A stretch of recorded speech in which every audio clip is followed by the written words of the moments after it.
penuhi hati kami Tuhan. Oh, oh, oh, oh.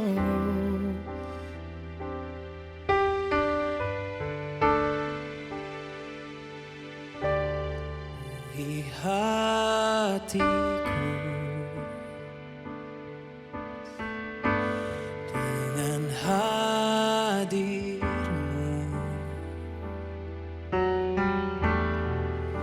Ku rindu memandang wajah-Mu, oh Tuhan, di dalam kekudusan-Mu. Bawa ku dekat dalam hati-Mu. Ku rindu mendengar suara-Mu, oh Tuhan, di tempat kudus-Mu sekarang.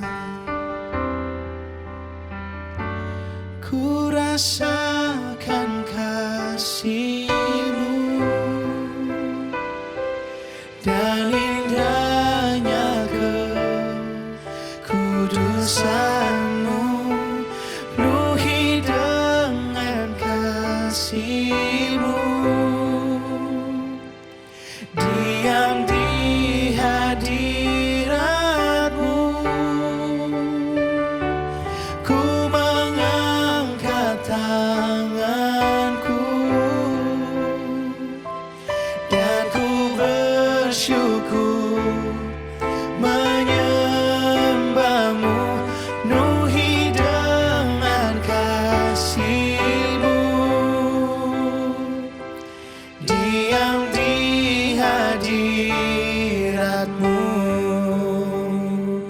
Bawaku dekat dalam hati-Mu.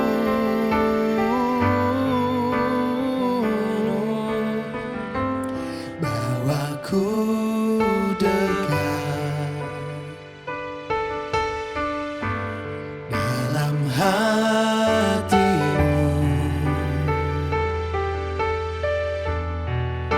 Ku rindu mendengar suara-Mu, oh Tuhan, di tempat kudus-Mu sekarang. Ku rasakan kasih-Mu dan indahnya kekudusan-Mu. Penuhi dengan kasih-Mu, diam di hadirat-Mu. Ku mengangkat tanganku dan ku bersyukur menyembah-Mu. Penuhi dengan kasih-Mu, diam di hadirat-Mu. Ku rasakan kasih-Mu dan indahnya kekudusan-Mu. Penuhi dengan kasih-Mu, diam di hadirat-Mu.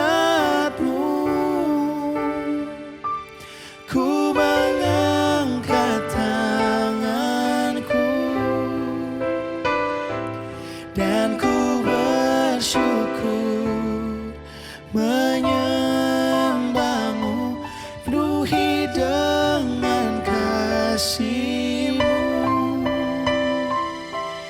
diam di hadirat-Mu.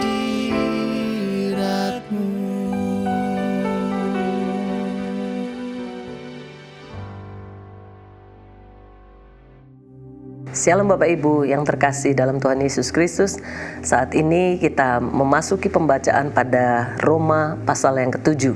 Dan saya ingin membacakan dari ayat 14-15. Sebab kita tahu bahwa hukum Taurat adalah rohani, tetapi aku bersifat daging, terjual di bawah kuasa dosa.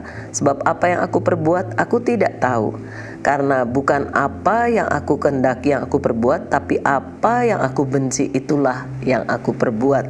Dari ayat-ayat ini kita bisa mendapatkan betapa mencekamnya keadaan yang menimpa kehidupan daripada Rasul Paulus. Ia mengalami sebuah dilema dan ia ingin melakukan sesuatu, tetapi yang dia tahu dia harus perbuat, dia tidak lakukan itu.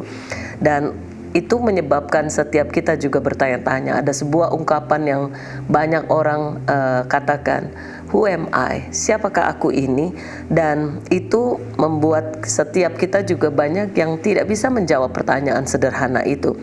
Dan karena banyak dari kita tidak mampu mengenali diri kita, di sini Rasul Paulus mencoba mengingatkan kita. Seringkali kita lupa siapa diri kita di hadapan Tuhan sebagai orang yang telah menerima kasih dan anugerah. Dan ia menyatakan dengan gamblang, aku tahu tetapi aku tidak tahu melakukannya bagaimana gitu. Dan ini yang menjadi sebuah dilema yang dihadapi. Ia ingin berbuat baik, ia tahu harus berbuat baik.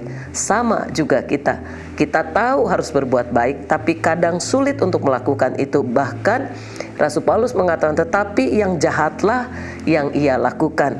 Ia bukan menerapkan kasih, tapi ia merasa seolah-olah di situ aku merasa seperti ada peperangan terjadi dalam batinnya.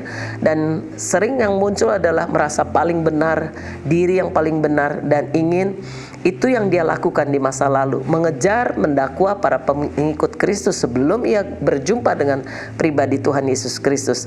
Karena itu ia mengingatkan sebagai orang Kristen, sama seperti dirinya, ia terus berusaha melawan kedagingan, tapi ia lalu menyadari melawan sendiri dengan kekuatan sendiri ia tidak mampu.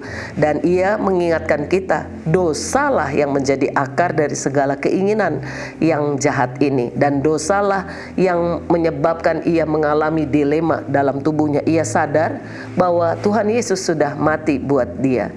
Dia sadar bahwa Tuhan Yesus menebus dosa manusia, dan ia sadar ia memiliki iman oleh karena anugerah yang Tuhan berikan, iman yang diberikan karena percaya kepada Yesus Kristus. Dan iman ini juga yang ia ingin wariskan kepada kita semua. Paulus mau supaya kita sama berjuang melakukan apa yang Tuhan inginkan, bukan apa yang kita inginkan, dan bukan apa yang kita mau, tapi apa yang Tuhan mau.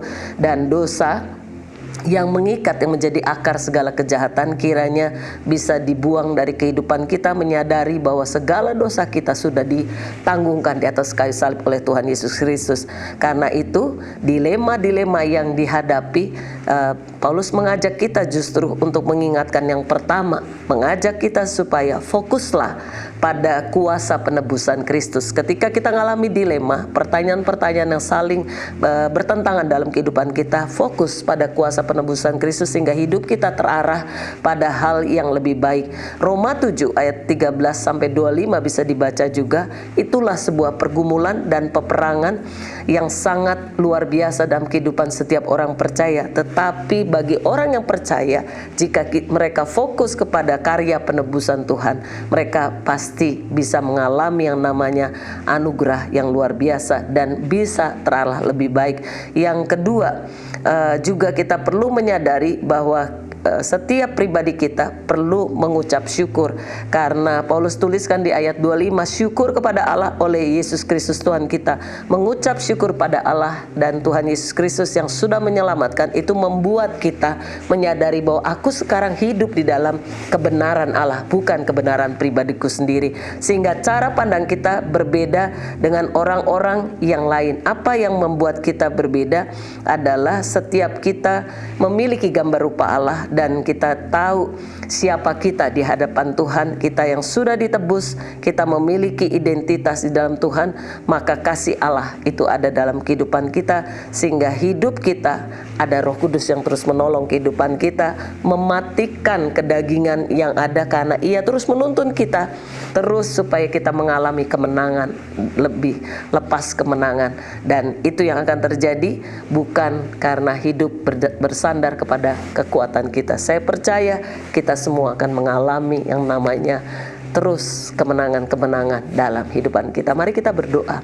Kami mengucap syukur buat setiap anugerah yang Tuhan berikan, dan kami menerima dengan iman, dan kami disadarkan untuk fokus kepada karya penebusan Tuhan sehingga kami mampu melakukan hal yang baik. Dan kedua, kami mampu mengucap syukur karena kami hidup di dalam kebenaran-Mu, bukan oleh karena kekuatan gagah kami, bukan kebenaran kami, tapi karena Roh Kudus yang menuntun hidup kami. Dalam nama Tuhan Yesus kami berdoa. Amin. Roma 7. Arti hukum Taurat. Apakah kamu tidak tahu, saudara-saudara? Sebab aku berbicara kepada mereka yang mengetahui hukum bahwa hukum berkuasa atas seseorang selama orang itu hidup. Sebab seorang istri terikat oleh hukum kepada suaminya selama suaminya itu hidup. Akan tetapi apabila suaminya itu mati, bebaslah ia dari hukum yang mengikatnya kepada suaminya itu. Jadi selama suaminya hidup ia dianggap berzinah, kalau ia menjadi istri laki-laki lain. Tetapi jika suaminya telah mati, ia bebas dari hukum. Sehingga ia bukanlah berzinah, kalau ia menjadi istri laki-laki lain. Sebab itu, saudara-saudaraku, kamu juga telah mati bagi hukum Taurat oleh tubuh Kristus. Supaya kamu menjadi milik orang lain, yaitu milik Dia, yang telah dibangkitkan dari antara orang mati, agar kita berbuah bagi Allah. Sebab waktu kita masih hidup di dalam daging, hawa nafsu dosa, yang dirangsang oleh hukum Taurat, bekerja dalam anggota-anggota tubuh kita, agar kita berbuah bagi maut. Tetapi sekarang kita telah dibebaskan dari hukum Taurat, sebab kita telah mati bagi Dia yang mengurung kita. Sehingga kita sekarang melayani dalam keadaan baru menurut roh dan bukan dalam keadaan lama menurut huruf hukum Taurat. Jika demikian, apakah yang hendak kita katakan? Apakah hukum Taurat itu dosa? Sekali-kali tidak. Sebaliknya, justru oleh hukum Taurat aku telah mengenal dosa. Karena aku juga tidak tahu apa itu keinginan, kalau hukum Taurat tidak mengatakan, jangan mengingini. Tetapi dalam perintah itu dosa mendapat kesempatan untuk membangkitkan di dalam diriku rupa-rupa keinginan, sebab tanpa hukum Taurat dosa mati. Dahulu aku hidup tanpa hukum Taurat. Akan tetapi sesudah datang perintah itu, dosa mulai hidup, sebaliknya aku mati. Dan perintah yang seharusnya membawa kepada hidup, ternyata bagiku justru membawa kepada kematian. Sebab dalam perintah itu, dosa mendapat kesempatan untuk menipu aku dan oleh perintah itu ia membunuh aku. Jadi hukum Taurat adalah kudus, dan perintah itu juga adalah kudus, benar dan baik. Perjuangan hukum Taurat dan dosa. Jika demikian, adakah yang baik itu menjadi kematian bagiku? Sekali-kali tidak, tetapi supaya nyata bahwa ia adalah dosa. Maka dosa mempergunakan yang baik untuk mendatangkan kematian bagiku, supaya oleh perintah itu dosa lebih nyata lagi keadaannya sebagai dosa. Sebab kita tahu bahwa hukum Taurat adalah rohani, tetapi aku bersifat daging, terjual di bawah kuasa dosa. Sebab apa yang aku perbuat, aku tidak tahu. Karena bukan apa yang aku kehendaki yang aku perbuat, tetapi apa yang aku benci, itulah yang aku perbuat. Jadi jika aku perbuat apa yang tidak aku kehendaki, aku menyetujui bahwa hukum Taurat itu baik. Kalau demikian bukan aku lagi yang memperbuatnya, tetapi dosa yang ada di dalam aku. Sebab aku tahu bahwa di dalam aku, yaitu di dalam aku sebagai manusia, tidak ada sesuatu yang baik. Sebab kehendak memang ada di dalam aku, tetapi bukan hal berbuat apa yang baik. Sebab bukan apa yang aku kehendaki, yaitu yang baik, yang aku perbuat, melainkan apa yang tidak aku kehendaki, yaitu yang jahat, yang aku perbuat. Jadi jika aku berbuat apa yang tidak aku kehendaki, maka bukan lagi aku yang memperbuatnya, tetapi dosa yang diam di dalam aku. Demikianlah aku dapati hukum ini, jika aku menghendaki berbuat apa yang baik, yang jahat itu ada padaku. Sebab di dalam batinku aku suka akan hukum Allah. Tetapi di dalam anggota-anggota tubuhku aku melihat hukum lain yang berjuang melawan hukum akal budiku dan membuat aku menjadi tawanan hukum dosa yang ada di dalam anggota-anggota tubuhku. Aku, manusia celaka. Siapakah yang akan melepaskan aku dari tubuh maut ini? Syukur kepada Allah, oleh Yesus Kristus, Tuhan kita. Jadi dengan akal budiku aku melayani hukum Allah, tetapi dengan tubuh insaniku aku melayani hukum dosa.